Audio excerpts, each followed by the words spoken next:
Olá, estamos de volta aí com Ribeirão em Debate. O assunto hoje é drogas. Estamos aqui recebendo o Djalma Menares Júnior, que é psicólogo, e o Luiz Pacini Costa, que é o nosso promotor de justiça aqui em Ribeirão.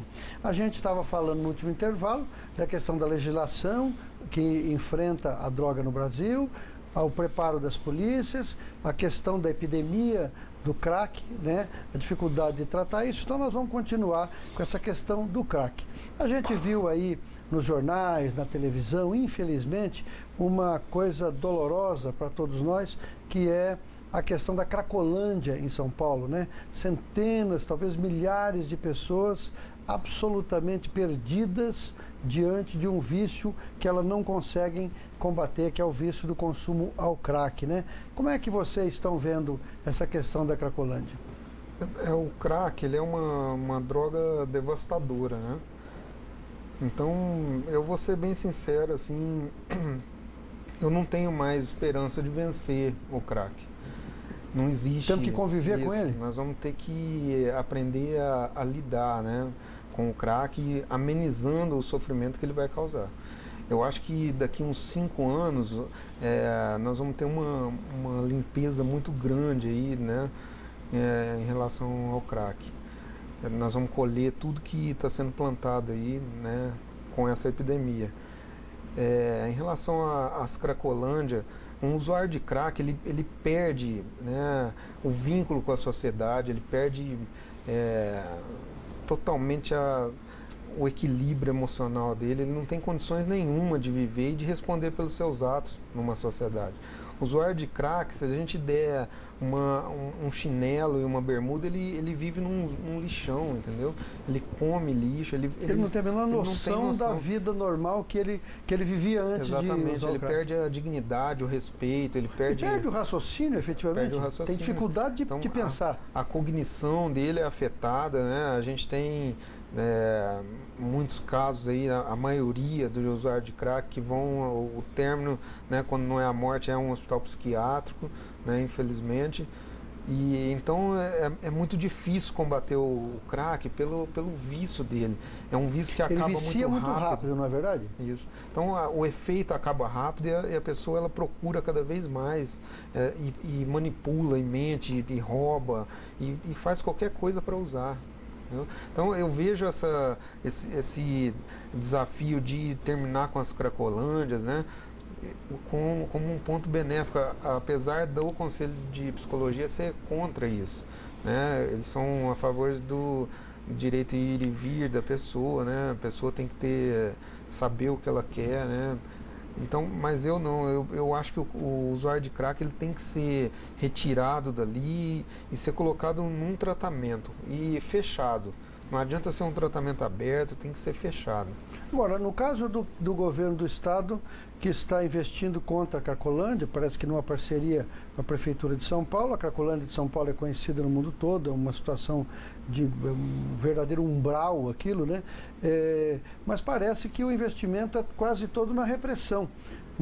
O Estado não se preparou para receber aqueles usuários, aqueles dependentes, em situações já limite, como você tem mencionado, para tratá-los. Quer dizer, uma coisa é você proibir que se use crack naquela situação que degringola toda uma região da cidade, a região central de São Paulo, e nós sabemos que temos o Cracolândia aqui em Ribeirão, ainda que em menor dimensão, mas devemos ter isso em Campinas, devemos ter isso no Rio de Janeiro, em Belo Horizonte. Quer dizer, não é um fenômeno só da capital paulista, mas isso se resolve sem clínicas de tratamento, sem um trabalho preventivo?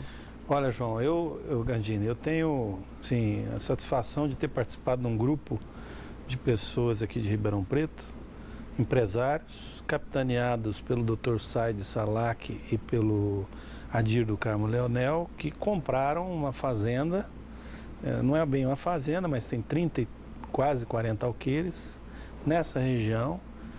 Nós instituímos, eu e o Gentili somos instituidores dessa fundação, a Fundação Harev, para tratamento só que os recursos não existem, quer dizer, você não consegue manter. Isso tem que ser uma parceria privada e pública, do né? Estado com a iniciativa Ajudando privada. porque é caro. Se você for fazer uma clínica para adolescentes, você tem que ter lá psicólogo, você tem que ter assistente social, você tem que ter psiquiatra, você tem que ter escola, você tem que ter um monte de coisa. Tudo, você imagina o custo disso.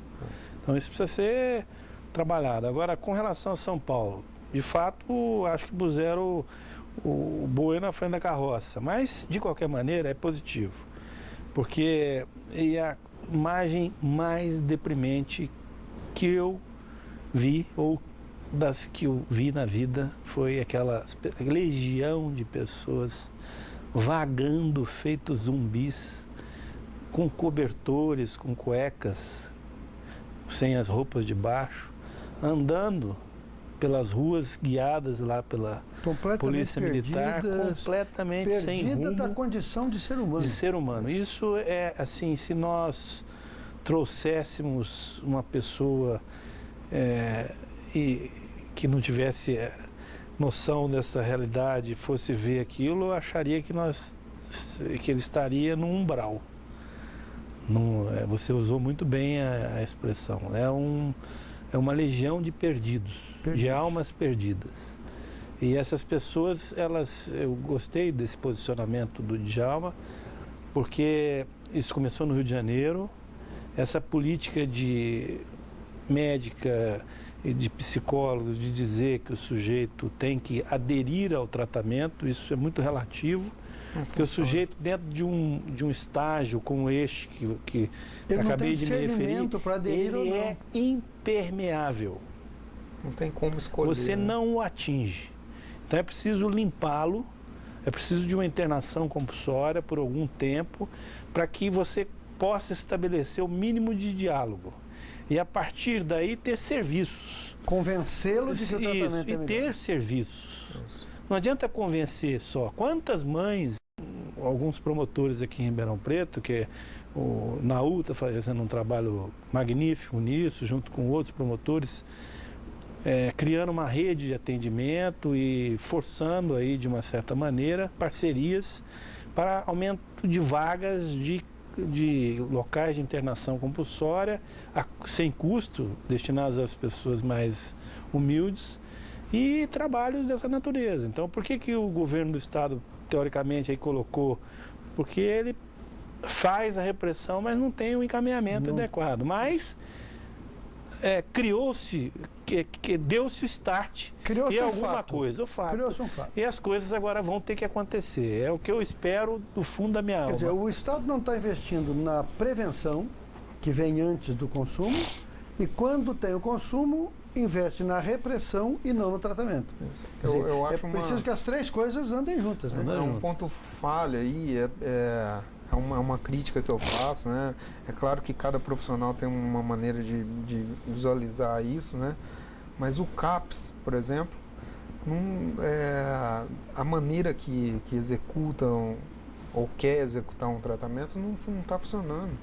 Então, hoje, por exemplo, eu tenho pacientes que chegam que infelizmente estavam usando droga dentro do CAPS, né? Em reuniões, tudo.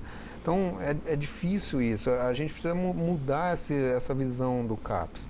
Agora, o CAPS também não tem a função de internar, né? Quer dizer, ele tem a função de tratar você naquele momento. São reuniões. Daquele momento agudo. Exatamente. E depois um tratamento de longo prazo, com conversas, com psicólogo, assistente social, intervenção. Mas no usuário de crack isso não funciona. Não funciona. Quando ele está naquele estágio a que nós nos referimos, não adianta mais esse tipo de usuário do tratamento. crack, a primeira coisa que a gente precisa saber é desintoxicar ele. Então, tirar daquela paranoia, delírio persecutório, né? Colocar ele na consciência do eu, pelo menos. Então, a partir do momento que a gente consegue isso, e isso tem que ser feito dentro de uma clínica fechada, aí sim a gente consegue trabalhar, né? Existem iniciativas, o Pacini, não sei se você conhece, e isso é uma pergunta, de criar clínicas na nossa região. Você deu o exemplo do Adir do Carmo Leonel e do Said Alá, que são duas pessoas preocupadíssimas com o destino da sociedade, com os destinos dos nossos filhos e netos, né? São um advogado e um empresário de primeira grandeza aqui. Agora, essas iniciativas estão brotando, o poder público, por exemplo, a prefeitura está investindo nisso, o Estado de São Paulo, o governo do Estado está investindo nisso? É como eu disse, as coisas passou a ser prioridade, né? Mas nós estamos assim, começou a jogar luz, né? Como se tivesse um tapete, a sujeira toda lá de baixo, e agora começou a pôr a luz lá. Então é um bom começo, mas é muito início ainda. Quer dizer, a primeira coisa que você precisa para resolver um problema é ter consciência dele. Ter consciência. Você está querendo dizer que nós começamos a ter consciência de que esse é um problema grave. Isso. Ele existe e é gravíssimo. Isso. E agora precisa ser resolvido. Com relação à Cracolândia em Ribeirão Preto, existe. Vou te falar onde é. Aqueles barracões antigos lá não é da Cianê, não, ali lá também, mas aqueles que tem do lado com o SEAS ali, isso. Tem um deles que são abandonados, e aquelas pessoas que ficavam no entorno da rodoviária, isso. Consumindo droga no parque, que é Maurílio Biagi, que hoje virou um local diferente, mudou, né? Aquele lugar ficou novo. E aí eles migraram para esses barracões. O lugar mais movimentado hoje é o barracão. Eles ficam escondidos ali, teoricamente, longe dos olhares das pessoas e longe dos olhares dos agentes públicos, e criaram uma comunidade de zumbis, consumindo drogas ali, num processo de destruição, assim, não dá para se enxergar ali um ser humano, né? Você enxerga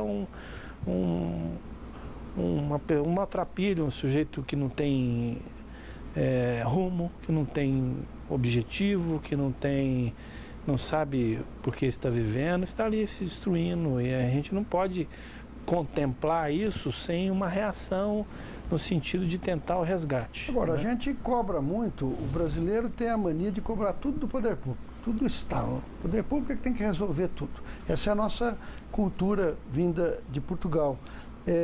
E a gente sabe que não é assim. A sociedade tem que enfrentar, junto com o governo, as questões, né? Como é que a sociedade está enfrentando isso? Por exemplo, como é que os pais estão ouvindo o Djalma dizer, olha, a família está desestruturada, os pais precisam impor limites aos seus filhos desde pequenos, né? Não é o garotinho que vai dizer, eu vou comer isso, eu vou ver tal filme, eu vou jogar tal jogo. Ele precisa que o pai diga, ok, isso você pode, isso você não pode, a mãe também. Quer dizer, como é que a sociedade está se estruturando para essa nova fase? Senão nós vamos ser escravos da droga, de todas as drogas, né? Você vê garotos aí com 12, 13 anos usando cigarro e usando bebidas alcoólicas junto com os pais. Eu tenho um paciente de 9 anos que já fuma crack. Então, eu vejo isso nas reuniões, principalmente de família que a gente tem, alguns grupos aqui em Ribeirão, e os pais estão desesperados, estão aterrorizados com a realidade do crack. Então eles não sabem o que fazer. Geralmente nas reuniões eles culpam o governo, culpam o Estado, culpam o município, né? Querem achar um culpado para isso. Mas na realidade, né, o culpado é a falta de regras limite, né, em casa, é a desestruturação familiar, né, no meu ponto de vista isso. E o apego, né? O traficante ele aproveita de tudo isso para... Eu queria agradecer então a presença do Djalma e do Pacini, que abrilhantaram esse debate aqui. A gente está terminando o programa de hoje, mas toda semana o Ribeirão em Debate está de volta, tá bom? A gente volta já já. Infelizmente, o nosso programa de hoje, Ribeirão em Debate, está chegando ao final. Mas não se preocupe, nós estamos de volta toda semana. E você pode ver o programa em várias oportunidades. Toda terça-feira, 21 horas, toda quinta à meia-noite, toda sexta-feira às 13h30 e todo domingo às 11 da noite. Você pode e deve participar do nosso programa. Mande para cá o e-mail, telefone para nós, veja aí no vídeo que está passando o nosso telefone, o nosso e-mail, interaja com a gente, indique programas que você gostaria que a gente fizesse, temas a serem debatidos, pessoas a serem entrevistadas, enfim, seja um partícipe constante do Ribeirão em Debate, que é feito com você e para você. Até semana que vem.